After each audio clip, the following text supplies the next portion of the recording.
but it's my honor to begin this series on church history. And we're going to start today in the 2nd century. So we could spend an entire class just talking about the New Testament, and I will reference some New Testament scriptures, but we're really looking at the period after the New Testament and how Christianity starts to come into its own. A lot gets decided in the 2nd century, and we don't have a lot of sources to tell us exactly how, but we have enough to piece together what's going on. And I'm going to talk in terms of ditches and guardrails. We're going to have 2 big ditches that the church wants to stay out of. And then to stay out of those ditches, we'll set up some guardrails. And as long as we stay between those, Christianity will start to come into its own. So, the beginnings of Christianity are in Judaism. And this is what creates a lot of the confusion at the earliest stage of a new religion. Jesus was Jewish. All his disciples were Jewish. They presupposed that they should be keeping the law of Moses. But the law of Moses also presupposes that people who aren't Jewish don't have to keep all of those commandments. So we see some of these controversies already playing out in the New Testament itself. And it doesn't get settled when these books are being written. 100 years later, Christians are still trying to figure out how much of the Old Testament law Christians are required to keep. So, very briefly, what makes Judaism Judaism? There are 5 big things in the Roman Empire that stand out. First is that there's only one God. That always made Jews a minority from thousands of years before the time of Jesus. Everybody else on the earth had multiple gods and multiple goddesses. It's the Jews who believed in the one God, the God who created the heavens and the earth, the God who was revealed to the patriarchs Abraham, Isaac, and Jacob, and the God who gave the law to Moses. So that stood out everywhere, and especially in the Roman Empire, where there were a whole bunch of Greek gods and Roman gods and Greek goddesses and Roman goddesses. Jews only worshipped their one God. They also didn't worship any idols. There were no statues of the Jewish God. If you went to any Greek or Roman temple, there were statues of their gods and goddesses. So the fact that Jews didn't make any statues or representations of their God made them look weird to everyone else who was in the majority. They also kept the Sabbath day. They did not work on Saturday. And sometimes there were Romans who called them lazy because they wouldn't work on Saturday. And then the last 2, if we're listing 5 distinctive features of early Judaism, circumcision and kosher laws. The men were circumcised, and there were prohibitions of which foods not to eat, particularly pork stands out. So one God, no idols, Sabbath, circumcision, kosher. Those were the big 5 things that made Jews Jews and made them different from everyone else in ancient Greece, ancient Rome. So when Christianity emerges, they're all Jewish and they're all worshiping the God of the Jews. And the question is, if you're not Jewish and you want to participate in this religion, which of the commandments do you have to keep? And already in the New Testament, we see circumcision and kosher being relaxed, saying those laws were only ever given to Jews. If you're not Jewish, you're not expected to keep those laws. And that's actually quite in keeping with what Jews themselves were doing. There were synagogues where you could be born Jewish, you could convert to Judaism, in which case the men were circumcised, or the men didn't have to be circumcised. They could just say, we want to worship this God, and our wives, our children want to worship this God. And they were full-fledged members of synagogues, and their names are literally inscribed in stone of ancient synagogues that we have excavated. So one ditch would be to say, if you want to follow Jesus and believe that Jesus is the Messiah, you have to become fully Jewish and first convert to Judaism. And that is seen as a ditch in the road that is inconsistent with what the earliest apostles taught, and frankly, in opposition to what Jews themselves were teaching, since we know that Jews welcomed non-Jewish people into synagogues and didn't expect them to be circumcised or to keep kosher. But there seem to have been some people saying that you have to keep a majority, if not attempts to keep all of the laws. We see that when Paul writes his letter to Galatians, he's saying, if you want to keep Sabbath, or if you think the men have to be circumcised, well, why not keep all 613 commandments? Now, maybe that's all just hyperbole, and nobody was really out there claiming that you had to become fully Jewish. But it seems to have been a pretty big concern, not just in the first century, but in the second century too. So nobody wanted early Christians to have to try to keep all of the Jewish laws. Did they have to keep some? Absolutely. There's only one God. There are no idols. Those are the big two. If you want to be a Christian and you want to worship Jesus as the Son of God, then you cannot be participating in pagan religion. You can't go to Greek and Roman festivals. You can't worship Greek and Roman gods and goddesses. That was a big concern. So the first ditch, you don't have to fully become Jewish, but then we have to figure out exactly where to place the guardrail to say how much is too much. There were two main figures in the first half of the second century who tried to figure out where to put the guardrail. If you don't want all Christians to fully convert to Judaism as a prerequisite of being a Christian, then how far do you go? There was a guy named Ignatius. He was a bishop at Antioch around the year 110, and he took a really firm stance. And he was really bothered that if Christians kept too much of the Jewish commandments, that they would be confused as Jews. And he was very much trying to say Christianity needs to be something separate, related, worshiping the same God, but different. So for him, keeping the Sabbath day was not an option.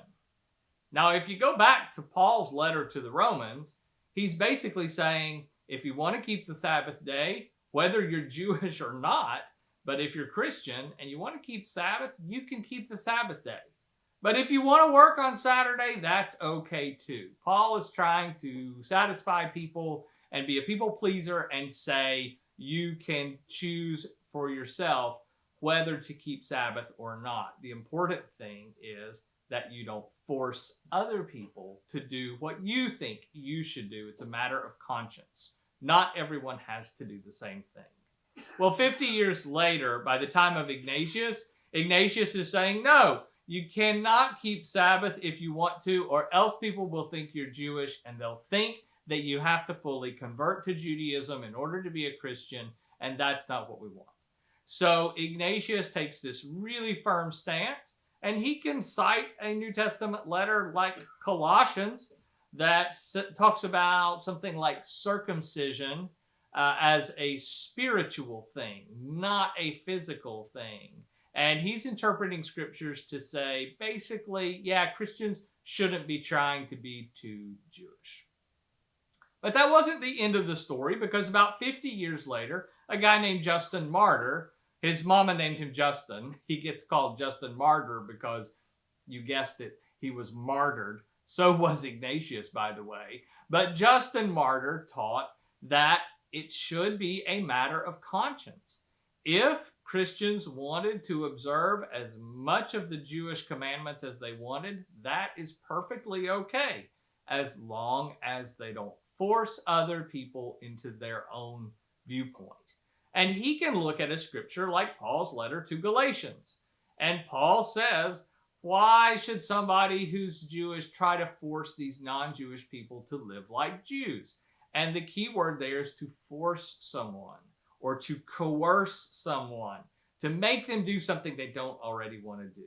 And Justin wants to say, if you want to keep the commandments, keep them, But if other people don't want to keep them, that's okay too. As long as you worship the one true God and you don't worship idols. And for Christians, as long as you believe that Jesus is the Son of God, then you're okay. And then there's a lot of room. So the guardrail for Justin was a lot closer to Judaism than it was for Ignatius, who thought once you keep the Sabbath once, everybody's going to confuse you as Jewish. This debate we could go on and on about because 200 years later, the same debate is still playing out. But for our purposes, we'll just say the one ditch was you have to become Jewish first, and no Christian thought that. The question and the debate was how much is okay or how much is too much. And in the earliest period, there was some room for tolerance to say different people can do it different ways as long as they tolerate each other and agree on the essentials. The second ditch on the other side of the road was to say, differentiate yourselves from Jews as much as possible. And this is taken to an extreme to say, you know what? It's not even the God of the Jews who Jesus came to represent. The God of the Jews was actually this evil creator God, and the creation itself was never intended to happen. There is a mysterious, hidden, higher God who sent Jesus to save us and to say, don't even believe in the God of the Jews.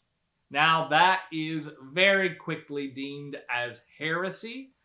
If you read any of the Gospels and any of Paul's letters or anything in the New Testament, you will know that Jesus is very clearly representing the God of Abraham, Isaac, and Jacob, the God who gave the Torah to Moses.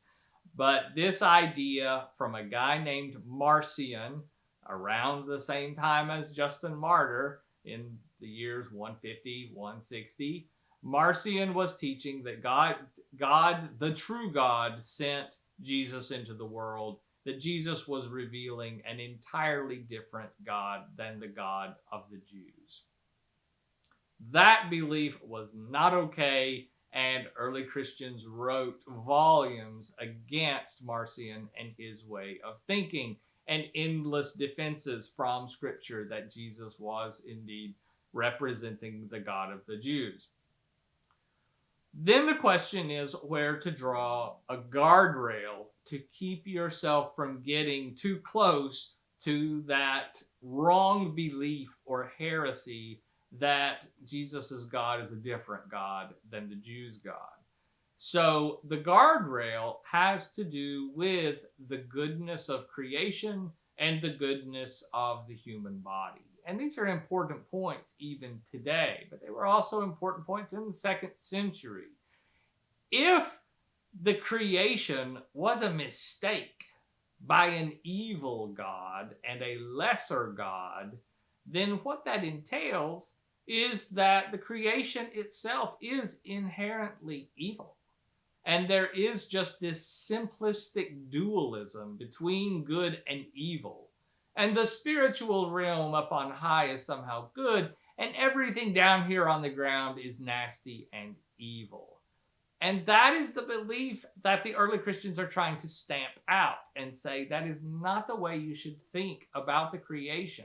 The creation is a good thing. God created it good, and in the book of Genesis called it good. And that is, in fact, the God we worship. And our bodies are also good. We can do evil things with our bodies, but that doesn't make our bodies intrinsically evil.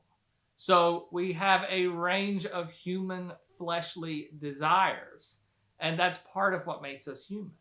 And if they are taken to excess, then it's a bad thing. So we know that addictions can lead us into terrible situations and need to be broken. And so for some people, that means taking a very extreme stance. They may not drink any alcohol at all because any amount is too much. The same big debate involves sex and marriage for the early Christians. Is it okay to get married and to have kids? Well, Christians from the time of Ignatius are talking about having a bishop bless your marriage. And we know the book of Genesis has God blessing all creation and commanding the first humans to be fruitful and multiply. You would wonder why this is a debate at all. Well, it's a debate because that guy Marcion is telling people to worship an entirely different God, and you can't believe a word that the book of Genesis says. So the early Christians had, again, to establish a guardrail. And again, it comes down to matters of conscience. If you don't want to get married, and if you don't want to have sex, that is okay. You can live a celibate life.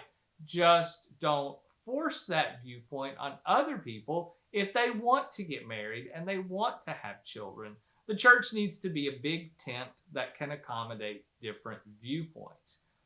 That was established in the 2nd century, and that was an important point.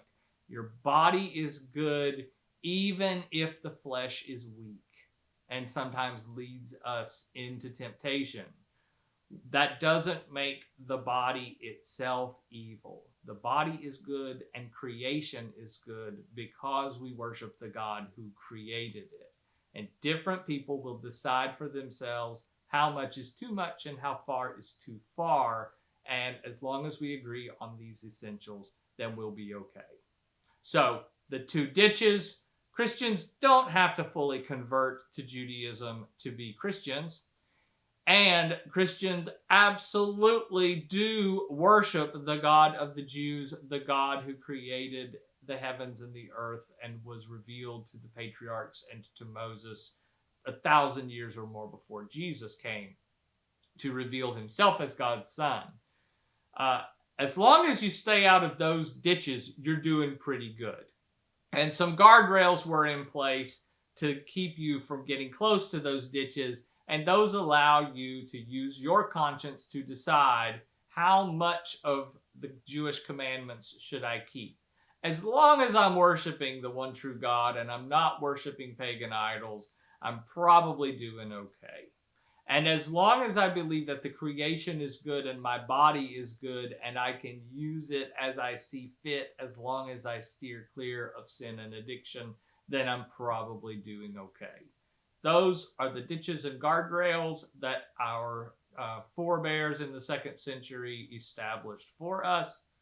Next time, we will talk about early church councils beginning in the 300s, trying to figure out exactly how it is that Jesus is the Son of God.